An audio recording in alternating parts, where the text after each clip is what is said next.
오늘은 우리나라 국민이라면 모두 관심 있어 하는 대한민국의 부동산에 관해 이야기해보고 궁금증을 해결해보는 시간 가져보겠습니다.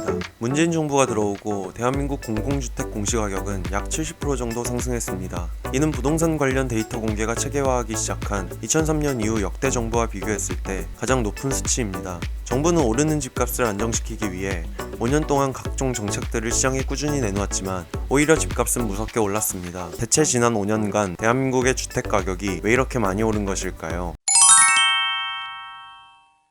구조적인 원인부터 살펴봅시다. 첫 번째로 인구와 수도권 과밀화 현상을 꼽을 수 있겠습니다. 우리나라는 경제성장 과정에서 대도시와 수도권 지역으로의 인구 및 산업이 집중되어 왔고 사람들은 일자리를 찾아 시골을 떠나 수도권으로 몰려들었습니다. 통계청 인구조사에 따르면 우리나라의 수도권 인구 비중은 2020년 50%를 넘었고 이는 지난 20년간 계속 증가하고 있는 추세입니다. 시장 전문가들은 주택가격의 상승 원인으로 총 인구수보다 실질 주택 수요 인구수를 더 중요하게 보는데 약 30세에서 80세까지의 인구를 집이 필요한 주택 수요 연령으로 봅니다.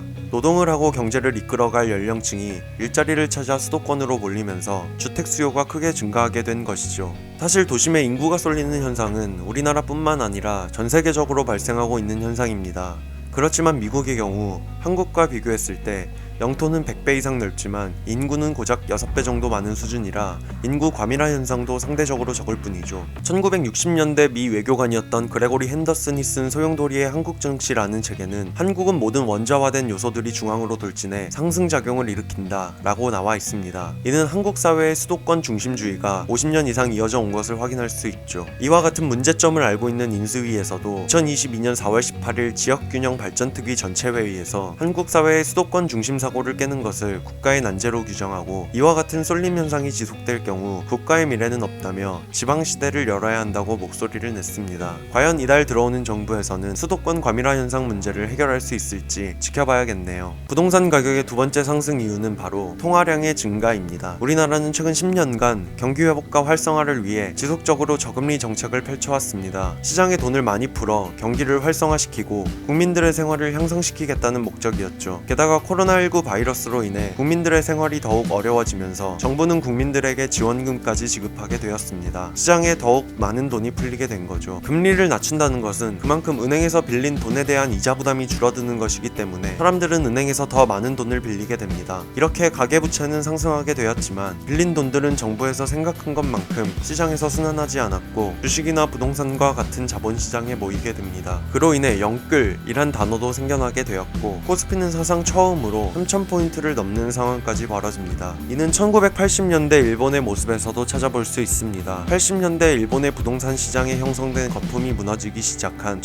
1991년부터 2002년까지의 극심한 장기 침체 기간을 소위 일본의 잃어버린 10년이라고 부르며 이 기간 동안 일본의 성장률은 0%에 머물렀습니다. 하지만 오늘은 이것이 중점이 아니므로 일본의 잃어버린 10년에 대해서는 나중에 기회가 될 때 한 번 더 다뤄볼 수 있도록 할게요. 아무튼 본론으로 돌아와서 대한민국의 부동산 시장도 주식, 코인 등 다른 자본시장들과 상황이 같았습니다. 공급 물량은 정해져 있는데 갑자기 돈이 풀리면서 수요가 증가하게 되면 가격은 당연히 오르겠죠. 이러한 부동산 가격 급등 현상은 인구와 수요가 많은 도심지일수록 심화되었습니다. 약 7년 전에 강남 반포 아크로리바파크의 분양가가 평당 4천만 원을 넘어서 너무 비싸다며 뉴스 기사까지 나왔던 기억이 있는데 지금은 평당 가격이 1억 2천만 원이 넘더군요.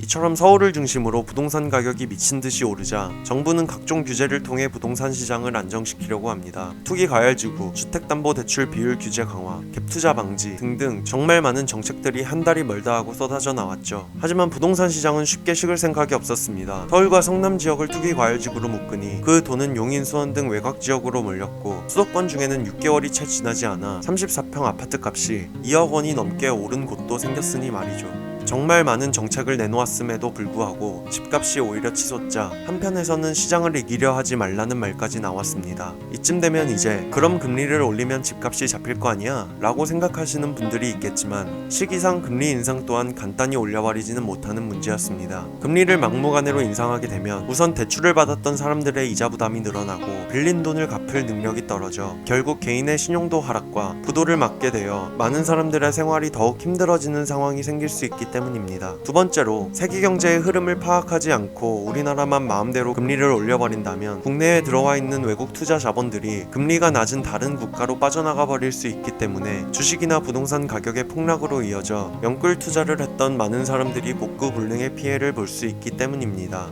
위 두 가지 문제 모두 국가 위기와 직결될 수 있는 문제이기 때문에 금리 인상에도 조심스러웠던 것입니다. 이러한 국내 경제 상황을 잠시 뒤로 하고 이 시기에 미국 연준에서는 양적 완화로 인한 인플레이션에 대비해 금리를 올려야 한다는 이야기가 지속적으로 나오고 있었습니다. 1970년대 오일 쇼크 당시 인플레이션이 발생하자 미국이 금리를 대폭 올려 물가를 잡았던 경험이 있기 때문이죠. 그러자 한국은행도 금리를 인상한다며 뉴스나 미디어에서 계속 예고해왔고 현재도 금리를 올리는 추세입니다. 그리고 2022년 4월 말 서울의 부동산 매수 심리가 주춤해졌고 외곽 지역은 가격이 하락한 곳도 나오고 있다는 뉴스 기사들이 자주 보입니다. 부동산을 알려면 경제를 알아야 하고 경제를 알려면 정치를 알아야 하고 정치를 알려면 역사와 철학을 알아야 하듯이 모든 분야와 학문은 서로 연결되어 있고 그렇기에 우리는 많은 분야를 공부하고 이해해야 하는 것이죠. 그것이 전부 사람이 사는 사회에서 발생하는 현상이기 때문이고 그 원인이 하나의 원인보다는 복합적이고 다양한 이유에서 발생하는 것이기 때문입니다. 역사를 알면 미래가 보인다. 비극은 항상 예고 없이 찾아온다. 위기는 기회다. 라는 말처럼 역사에 대해 공부하며 다가올 미래에 대비하고 우리가 살고 있는 현재와 국제 정세를 올바르게 바라볼 수 있는 안목을 기르는 것이 다가오는 미래를 맞이하는 올바른 자세라 생각하며 오늘 영상 마치도록 하겠습니다. 끝까지 시청해주셔서 감사합니다.